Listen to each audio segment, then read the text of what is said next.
Hello, everybody. Welcome to the electric motor lab.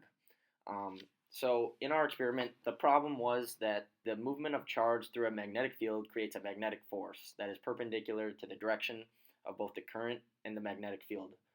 Our question is, what factors affect the strength of this magnetic force that is created? And so our goal was to build a homopolar motor to model the relationship between current, field, and force. We then wanted to take a video and use tracker to determine the change in number of revolutions per second as we increase the number of batteries. And so we hypothesized based on what we know, as we increase the number of magnets, the number of rotations per second will increase because the strength of the magnetic field from the magnets will increase. And as we increase the number of magnets, the number of rotations per second increased. In this slide, we have our system schema and our circuit diagram. As you can see, the battery is outside of the system because it's putting in electrical force to generate kinetic energy, which spins the motor. In our model, the magnets are placed directly under the coil to make the magnetic field perpendicular to the current passing through the wire. We used 6 volts to power our motor. One side of the coil was sanded completely, while the other side was only sanded on one half. This was done to allow current to flow only when both sanded sides are touching the copper stands. When the unsanded side is touching, no current will flow. This way there is no force during the second half of the rotation, allowing momentum to complete the turn before the circuit closes and the force starts again. So in this particular slide, we have our free body diagrams. And as you can see, there are different forces acting on different parts of the wire during different parts of rotating. When the conducting part of the coil is in contact with the copper stand, the direction of the force is a result of the cross product of the direction of the current and the magnetic field.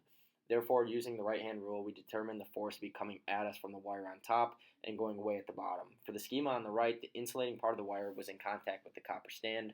This temporarily cut off the current, causing the coil to rely on the momentum of the rotation to complete the turn. And the force ended up being equal to 0 due to the cross product. To create our motor, we used 4 1.5-volt batteries to generate a current through a coil of wire above a stack of magnets. In order to determine the relationship between the rotation speed and the magnetic force, we kept voltage constant and made number of magnets our independent variable and rotations our dependent variable. To find accurate data, we recorded the rotations in slow motion and used tracker software to get quantitative data. We plotted a graph with the number of magnets on the x-axis and the rotation speed on the y-axis. It was really important that we sanded only one half of one of the wires for the following reason. The schema on the left represents that what would happen if we sanded both wires completely. If the coil flipped, the current would remain in the same direction and the forces on top and bottom wires would flip in opposite directions as the coil would rotate. This would cause the coil to oscillate back and forth. In order to avoid this, it was vital to cut off the current for half of the rotation. Additionally, increasing the number of magnets caused the magnetic field strength to increase. Due to the fact magnetic force is cross product of field and current, since current is remaining the same, the magnetic force should theoretically increase as the number of magnets increased. This slide depicts our evidence and calculations. Tracker was a useful tool to find the number of rotations per second. We first found the number of rotations per frame and then multiplied by 30 frames per second, assuming that that was the speed of the video. We found that as we increased the number of magnets, the number of rotations per second increased.